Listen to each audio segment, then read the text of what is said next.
Hi friends, I've decided to set an interesting challenge for myself, to learn how to spin a basketball on my finger from scratch in just 7 days. Every day I'll share my attempts, progress and of course my fails. Let's see together what can actually be achieved in such a short week. So I'll start by saying that today I went to the basketball court to record my starting level and later compare it with the results after 7 days. This will help me understand what I can learn during this experiment. My first attempts at spinning the ball on my finger were, to put it mildly, unsuccessful. The ball felt too heavy, especially compared to a soccer ball, which I had practiced with before. Sometimes it seemed like I was about to get it, but the result was still far from what I wanted. For a change, I decided to try shooting the ball into the hoop and, of course, wanted to do it with style. But as is often the case, something went wrong, and ball missed spectacularly. After that, I returned to trying to spin the ball. I should note that my hands quickly started to get tired, and my muscles were sore, probably due to a lack of training. To mix things up, I tried spinning the ball with my left hand, but that turned out to be even harder. Then I remembered a video I had seen online. The guys weren't just spinning the ball on their finger, but they were tossing it with both hands to give it the right spin. Deciding to try this trick, after many failed attempts, I finally managed to achieve a small success. The ball stayed on my finger, if only for a little while. However, my small victories didn't end there. After picking up the ball, I approached the hoop and, to my surprise, made the perfect shot on the first try. I can definitely count that as progress. Soon after, I managed to land another successful shot, which was really satisfying. But as they say, behind every beautiful moment are countless hard attempts and failures. So I'm not relaxing just yet. So the first day of my training has begun. I decided not to waste time and went straight to YouTube to watch how the real pros spin the ball on their finger. When you watch their movements, it looks like some kind of amazing trick. But I know I just need to start practicing. My strategy is to work on two types of spinning: the classic one-handed spin and the more complex version where you toss the ball onto your finger. For the classic spin, you need to first move your wrist with the ball counterclockwise, then sharply spin it clockwise while tossing it and give it a spin with your fingers. The key is to catch the ball in the center on the tense finger so it doesn't fly away. As for the correct finger position, opinions vary. I decided to turn my fist to the right, though I've seen freestylers spin the ball on however they like, on any finger. For the more complex two-handed spin, technique is crucial, but it's also important that the ball spins evenly in relation to the ground, otherwise it will just fly off to the side. The start of my training wasn't as smooth as I'd hoped. After just a few tries, I hit my finger. The pain wasn't pleasant, but it didn't stop me. I tried spinning the ball in the opposite direction a few times, but quickly realized that it's still too difficult for me at this stage. By the way, aside from my training, I had another reason to be happy. I got a new wardrobe. I tidied up my room, dusted everything, mopped the floors, and now it looks neat and cozy. That put me in a good mood, so I headed back to the court looking stylish. At the court, I started with the more complex two-handed toss, trying to keep the ball spinning on my finger for at least a few seconds. When my hands started to get tired, I switched to the one-handed spin. I have to admit most attempts only lasted a second, but sometimes I managed to keep the ball spinning for 2 to 3 seconds. That's progress. And if you're wondering why I shoot the ball into the hoop between attempts, the answer is simple. My hands get tired and I need to relax somehow. After a short break, I'd get back to training. Even though the weather was getting colder, I didn't give up. After many tries, satisfied with my small but definite progress, I headed home.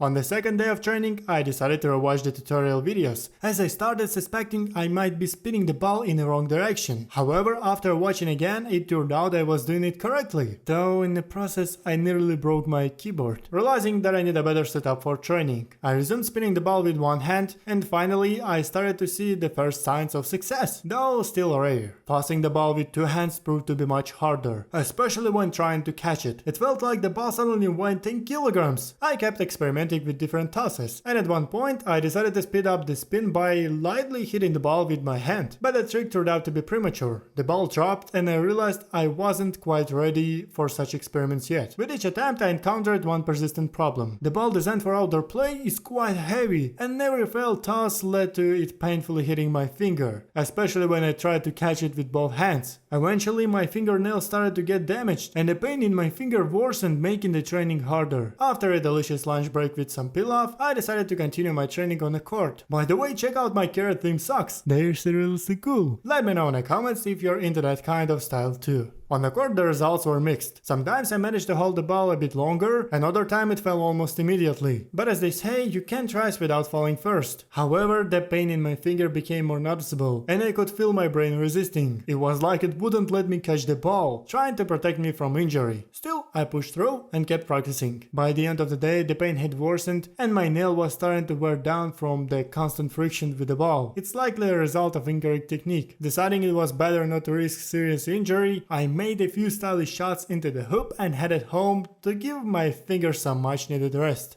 On the third day of training, everything started as usual, but after a few attempts, it became clear. The pain in my finger was getting worse with every minute. I realized that continuing would be pointless. I could easily make things worse and prolong recovery. So I decided to give my finger some time to rest and heal, allowing me to come back stronger tomorrow and continue training without the risk of serious injury. Sometimes it's important to know when to stop so you can achieve better results later on. So, have you guessed if my finger healed? Of course not. But I've got a plan B. I rubbed my fingertip with a band-aid to ease the pain a little and continue training. And guess what? The band-aid idea actually worked. On my very first try, I managed a pretty decent spin. It seems like the band-aid has become my new best friend in this training session. Although the feeling is a bit unusual. The progress is clear. Some attempts are already successful. The only downside is that the band-aid sometimes starts peeling off, messing with the ball's trajectory and sending it off in random directions. After a few tries, I decided to head back to the court to soak in the atmosphere of professional basketball. I imagine I'm in an NBA arena. Do you think it looks like this? To boost my confidence, I immediately make a successful shot and dive back into training. Sure, the ball still flies off in random directions quite often, but I'm slowly refining my technique and feel like I'm getting closer to that coveted moment of success. By the way, why did I even start this challenge? When I was a kid, I always wanted to learn how to spin a basketball on my finger, but I lacked the drive and motivation back then. However, that desire has always been there, buried deep inside. And now, I finally decided to make that childhood dream in reality. The weather today is absolutely magical. The bright, rich colors of autumn are adding to the mood.